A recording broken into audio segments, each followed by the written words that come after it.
Corporate America would prefer to talk about just about anything other than abortion. Climate change? A no-brainer.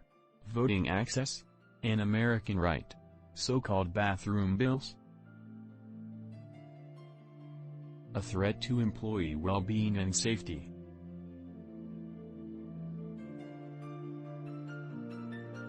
But thanks to a leaked draft of a Supreme Court decision that would overturn Roe v.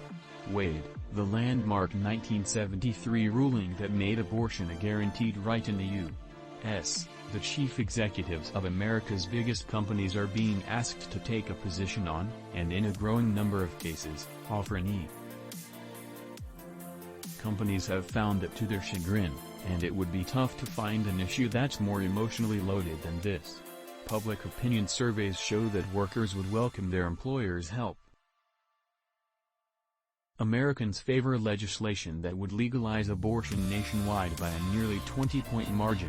A recent Morning Consult poll found that by a 2-to-1 margin, employed adults would prefer to live in a state where abortion is legal, and according to data released last fall, some two-thirds of college.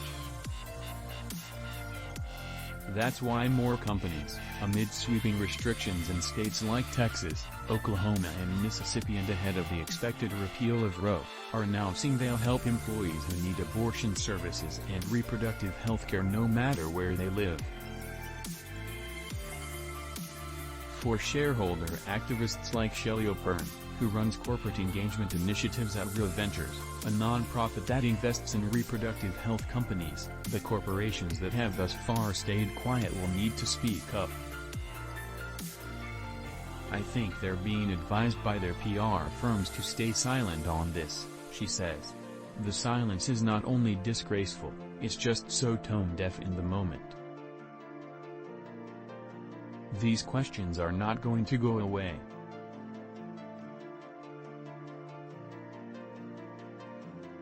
Half of all the people who work in corporations are wondering right now what their benefits are.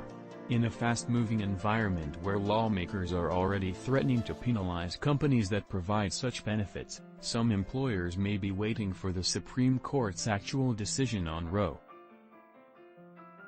Others are reportedly considering special benefits.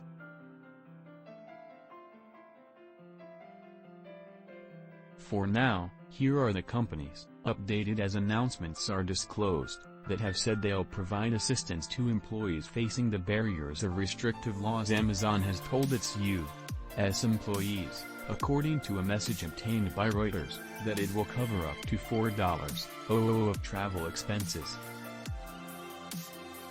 The benefit is retroactive to January 1, 2022, and will kick in if a procedure, any medical procedure, not just abortion, is not available within 100 miles of an employee's home and virtual care is not available.